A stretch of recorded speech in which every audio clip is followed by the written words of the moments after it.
Students, आज हमारा computational physics पे 12वां लेक्चर है, जिसके अंदर हमने फर्स्ट 100 नेचुरल नंबर्स जो हैं उनका सम कैलकुलेट करना है यूजिंग C++। में एक्चुअली 3 तरीके से ये प्रोग्राम जो है वो लिखा जा सकता है। हम वाइल लूप का इस्तेमाल भी कर सकते हैं, डू वाइल लूप का इस्तेमाल भी कर सकते हैं और फॉर लूप का इस्तेमाल भी कर सकते हैं। हम तीनों तरीके से समझेंगे कि ये कैसे करना है हमें, लेकिन उसको समझने से पहले जो पहला स्टेप है वो ये जरूरी है कि हम पहले देख लें कि इस सारे प्रोसेस को करने के लिए नंबर्स को 1 से स्टार्ट करके 100 तक अगर हमने ऐड करना है तो इसमें कौन कौन से लॉजिकल स्टेप्स इन्वॉल्व, उन लॉजिकल स्टेप्स को हम फ्लो चार्ट की मदद से समझेंगे। सबसे पहले स्टार्ट आएगा, उसके बाद चूंकि आपने नंबर्स को सम करना है और अभी तक आपने जब तक अभी आपने शुरू नहीं किया नंबर्स को टोटल करना, ऐड करना, तो इनिशियली आपके पास सम 0 के इक्वल होगा। आप सम को 0 कहेंगे। रूल के तौर पे याद रख लें कि जब भी लूप का इस्तेमाल करना है कुछ चीज़ों को ऐड करने के लिए, तो स्टार्ट में लूप जहां से शुरू नहीं हो रही, लूप से बाहर हमने एक दफ़ा जो सम होना है, जो भी टोटल होना है, जो भी वेरिएबल यूज़ कर रहे हैं उसके लिए, उसको एक दफ़ा 0 रखना है लूप से बाहर। फिर लूप में जाएंगे, फिर लूप में सम में एक एक करके नंबर्स खुद ही ऐड होते जाएंगे, लेकिन स्टार्ट में सम 0 होगा। आपने 1 से लेकर स्टार्ट करना है और ऐड करते करते आपने एंड कहां पे करना है अपना प्रोसेस, 100 पे जाके आपने अपने प्रोसेस को एंड करना है। तो चूंकि आप स्टार्ट 1 से कर रहे हो, इसलिए आप n को 1 रखोगे शुरू में लूप से बाहर, कि आपका n 1 के इक्वल होना चाहिए जहां से आपने नंबर्स को ऐड करना शुरू करना है। n 1 आ गया आपका। अब यहां पे आनी है कंडीशन। कंडीशन को पर्पस समझ लो कि क्या क्यों कंडीशन लगाते हैं। देखो, बात ये होती है कि 1 को आप ऐड कर लोगे, 2 को कर लोगे, कंप्यूटर को इंस्ट्रक्शंस दे दोगे, लेकिन आपके लिए जरूरी है कि कंप्यूटर ऐड करते करते जब 100 तक पहुंचे तो 100 पे जाके रुक भी जाए। ये ना हो कि 101 को भी ऐड कर दे, 102 को भी ऐड कर दे, 103 को भी ऐड कर दे, आगे काम चलता रहे, फिर सम ठीक नहीं आएगा। यूजुअली हम जब किसी इंसान से ये काम कहते हैं कि फर्स्ट 100 नेचुरल नंबर्स का सम करो, तो उसमें 2-3 चीजें होती हैं। एक तो इंसान खुद इंटेलिजेंट है, उसको पता है कि मैंने 100 तक ही सम करना है, वो आगे जाता ही नहीं। दूसरी बात ये, इंसान काहिल भी इतना है कि वो 100 तक ही मुश्किल से पहुंचता है तो वो कहता है कि शुक्र है जान छूटी है। तो इसलिए इंसान के केस में उसको आप ज्यादा बताने की जरूरत नहीं होती कि 100 पे तुमने बस करना है। फर्स्ट 100 नेचुरल नंबर्स का सम कह दिया किसी बंदे को, वो 100 तक ही करेगा। लेकिन कंप्यूटर है, मशीन है, अगर आप उसको रोकोगे नहीं वो आगे चलता रहेगा। तो ये कंडीशन किस लिए लगा रहे हैं कि हमने उसको रोकना भी है बाद में। कहां पे? 100 पे। 100 चूंकि हमारा शामिल है अंदर, इसलिए हम कंडीशन लगा रहे हैं n is less than equal to 100। अगर 100 ना होता, फर्ज करो कि आपने 99 तक सम करना होता, फिर आपको ये इक्वल साइन लगाने की जरूरत नहीं थी, फिर आप n लेस देन 100 ही लगा देते। ये कंडीशन का आइडिया हो गया। क्यों? क्योंकि यहाँ पे 100 पे जाके आपने प्रोसेस को खत्म करना है, उससे आगे नहीं चलने देना। ये कंडीशन आ गई। अब 2 चीजें हैं, या तो कंडीशन ट्रू होगी, यस वाली डायरेक्शन में आपने जाना है, या फॉल्स होगी, नो वाली डायरेक्शन में जाना है। अभी तक जो मैंने आपको बताया है उसमें अगर आप समझो, अभी तक 2 वेरिएबल हमने पढ़े हैं। एक सम पढ़ा है जो कि 0 के बराबर है, दूसरा n पढ़ा है हमने 1 के बराबर है। अब हम लूप में आ गए हैं, n 1 के इक्वल था, कंडीशन चेक की, कंडीशन डेफिनेटली ट्रू होगी 1 के लिए, n इज इक्वल टू 1 के लिए। नीचे की तरफ चले जाओ, यस हो गया। अब आपका यस वाली डायरेक्शन में आप आ गए। अब ये स्टेटमेंट है आपके सामने, मैथमेटिकली गलत लगती है, लेकिन कंप्यूटर साइंस में, C++ में इसका क्या मतलब होता है? इसका मतलब यहां पे ये होता है कि सम की पिछली वैल्यू में आप n जमा कर दो तो सम की नई वैल्यू आ जाएगी। मिसाल के तौर पर सम की पिछली वैल्यू 0, इसमें आपने 1 जमा किया तो सम की नई वैल्यू आपके पास 1 आ गई। जब ये इंस्ट्रक्शन एग्जीक्यूट हो गई है, सम आपका 1 के equal. n is equal to n plus 1, इसका क्या मतलब है? समटाइम्स प्रोग्रामिंग में हम इसको n प्लस प्लस भी लिखते हैं। इसका मतलब होता है कि n की वैल्यू में 1 का इजाफा कर दो। n पहले 1 था, अब 2 हो गया। अब आप इधर से इधर आ जाओ, कंडीशन को चेक करो, 2 लेस देन इक्वल टू 100 होता है? हाँ जी होता है, यस जवाब है। नीचे चले जाओ, सम की पुरानी वैल्यू में जो कि 1 है उसमें n ऐड करो, कितना है? n अब 2 है। पुरानी वैल्यू में n ऐड करोगे, 1 + 2 कितना होता है? 3। तो सम की नई वैल्यू जो है वो आपके पास 3 आ जाएगी, वो इस इंस्ट्रक्शन के एग्जीक्यूट होने से, ये वाली जो है। नीचे गए प्रोसेसिंग की डायरेक्शन में, n की वैल्यू में अब आपने क्या करना है? एक नंबर का इजाफा करना है। पहले n की वैल्यू कितनी है? 2 है, अब इजाफा करोगे 3 हो जाएगी। तो इधर से फिर इधर आ गए आप, 3 लेस देन इक्वल टू 100 होता है उसी तरह से ये प्रोसेस चलता रहेगा। कितनी देर तक चलता रहेगा? काफी देर तक चलता रहेगा। हम काफी आगे चले जाते हैं, हम कहते हैं कि हमने जो है वो 99 को भी ऐड कर लिया, यहां से n हमारे पास 100 हो गया।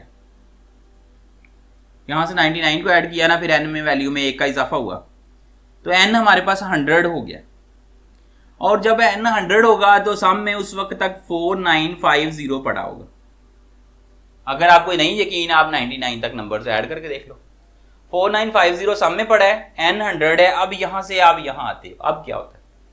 100 लेस देन इक्वल टू 100 होता है, कंडीशन ट्रू है। अभी भी यस वाली डायरेक्शन में जाना। सम की पुरानी वैल्यू में आपने 100 ऐड कर दिया, नई वैल्यू कितनी आई? 50-50 आ गई।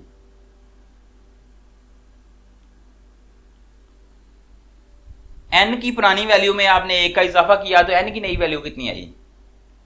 101। 101 लेस देन इक्वल टू 100 होता है? नहीं होता।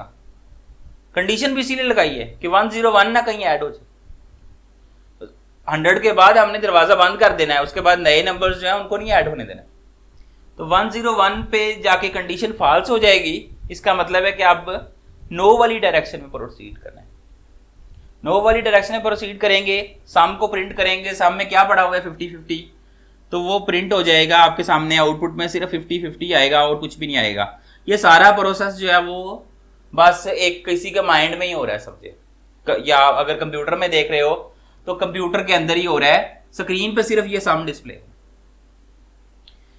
अब एक क्वेश्चन यहां पे स्टूडेंट्स के माइंड में जरूर आएगा कि हमने सम को यहां क्यों प्रिंट करवाया, हमने यहां क्यों नहीं करवा दिया?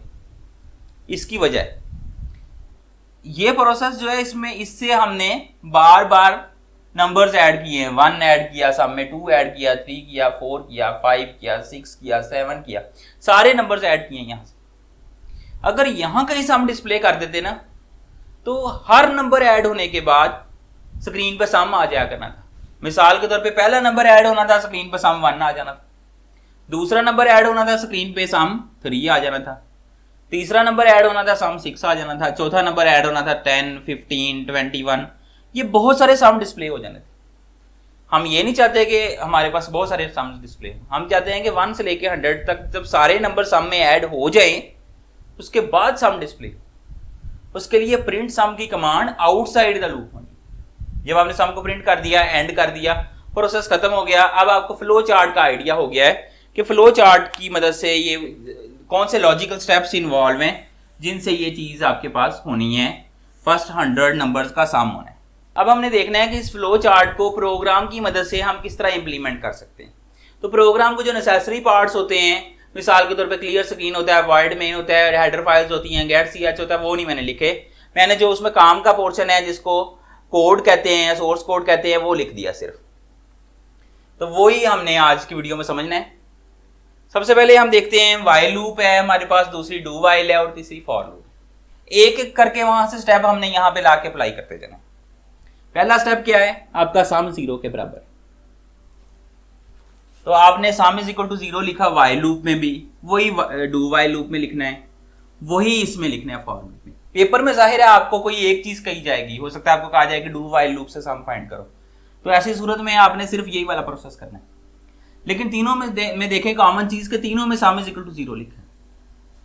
C++ के अंदर जब भी कोई वेरिएबल यूज करना होता है, उसके साथ उसकी डेटा टाइप पहली दफा जरूर लिखते हैं।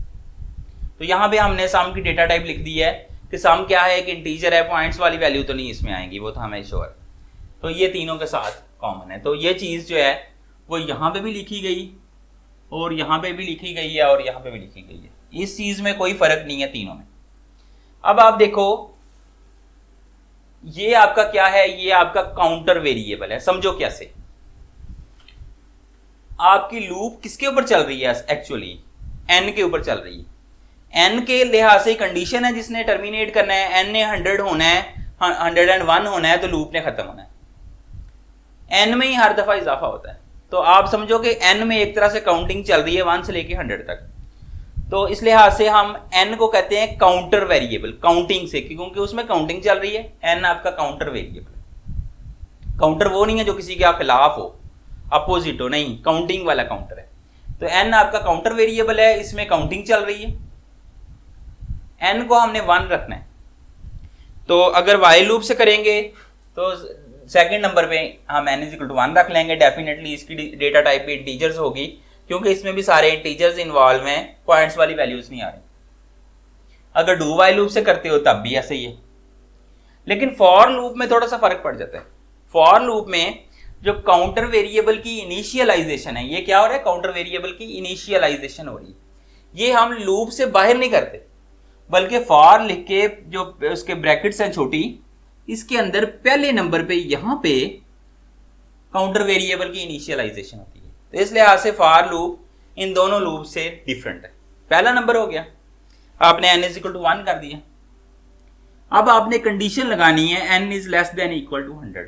कंप्यूटर को बताना है कि 100 तक हमने नंबर सम करने हैं, उससे आगे नहीं करने।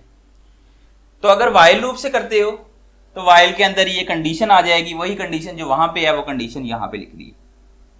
डू वाइल से करते हो, शुरू में डू आएगा, वाइल वाली condition body of the loop के बाद आएगी, और n is less than equal to 100। और यहां पे एक चीज जो स्टूडेंट्स बोल सकते हैं कि वाइल डू वाइल में जब वाइल लिखते हो तो इसके आगे टर्मिनेटर आता है, ना फॉर लूप के आगे टर्मिनेटर आता है, ना ही वाइल लूप के आगे टर्मिनेटर आता है, ना डू के आगे आता है। डू वाइल में डू के बाद जब वाइल आता है तो यहां टर्मिनेटर आता है। ये आपकी कंडीशन होगी वो वाली। अब यहां पे कंडीशन कहां आनी है, integer n is equal to 1 initialization जब आपने करवाई है तो आगे टर्मिनेट करना है, उसके बाद यहां पे आपने दूसरे नंबर पे कंडीशन लिख देनी है। फॉर लूप में आपके पास कंडीशन आ गई, ये आपका काम खत्म हो गया। अब आपने नेक्स्ट करना है sum is equal to sum plus n। ये प्रोसेस आपने इंप्लीमेंट करना है तीनों जगह पे।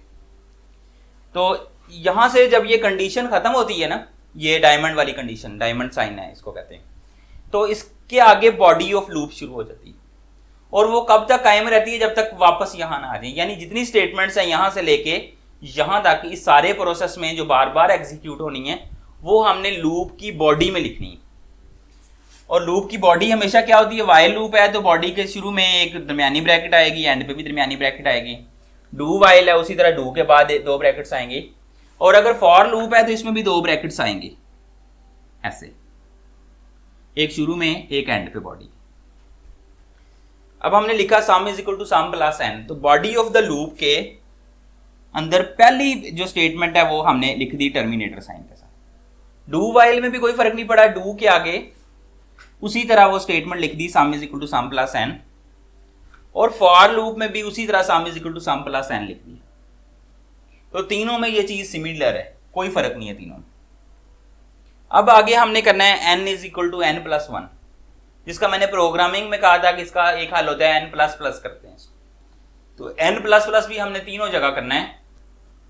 तो ये एक्चुअली हम क्या कर रहे हैं, n प्लस प्लस ये हमने अब करना है। यहां पे देखें तो n प्लस प्लस ये हुआ है, वाइल लूप के अंदर बॉडी के एंड पे जो है वो n प्लस प्लस कर रहे हैं। डू वाइल में भी लूप की बॉडी के एंड पे n प्लस प्लस कर दिए, 2 जगह हो गया। फॉर लूप में n प्लस प्लस जरा डिफरेंट तरीके से होता है। यहां पे बॉडी ऑफ लूप में नहीं आप n प्लस प्लस करते, आप टर्मिनेट करके इस कंडीशन को आगे यहां पे n प्लस प्लस करते हैं। तो फॉर लूप काफी लिहाज से काफी डिफरेंट है। इस तरह से ये भी आपकी कंडीशन होगी। अब होता यह है कि चूंकि वाइल और डू वाइल में जो इंक्रीमेंट है, इस प्रोसेस को कहते हैं इंक्रीमेंट। ये इंक्रीमेंट बॉडी ऑफ लूप का हिस्सा होता है, इसलिए वाइल और डू वाइल में हमेशा एक से ज्यादा स्टेटमेंट्स होती हैं और इसके साथ ब्रैकेट जरूर लगाते हैं। फॉर लूप में भी समटाइम्स एक से ज्यादा स्टेटमेंट्स होती हैं, लेकिन चूंकि यहाँ पे इंक्रीमेंट बॉडी ऑफ लूप का हिस्सा नहीं है, इंक्रीमेंट कहाँ पे है, इसके अंदर है, यहाँ पे है, तो इस वजह से इसमें समटाइम्स एक स्टेटमेंट भी आ जाती है। तो जब फॉर लूप में एक स्टेटमेंट आए ना, तो आपने ये ब्रैकेट्स नहीं लगानी। अगर लगा दोगे प्रोग्राम एग्जीक्यूट हो जाएगा, लेकिन एक प्रोटोकॉल यही समझ लो कि जब एक स्टेटमेंट हो लूप के अंदर तो आपने ब्रैकेट्स नहीं लगानी। अब आपकी ये सारा प्रोसेस हो गया, लूप आपकी एग्जीक्यूट होगी। अब हमने क्या करना है, सम को प्रिंट करना है, और वो लूप के अंदर नहीं है, लूप से बाहर है। उसी लिहाज से यहां पे हम लूप की बॉडी खत्म कर देंगे, उसके बाद ये सम को प्रिंट कर रहे हैं, और ये कंडीशन आपको पता है कि sum is equal to as it is show किया और आगे सम की वैल्यू शो कर दी। वही चीज हम यहां कर रहे हैं और वही चीज हम यहां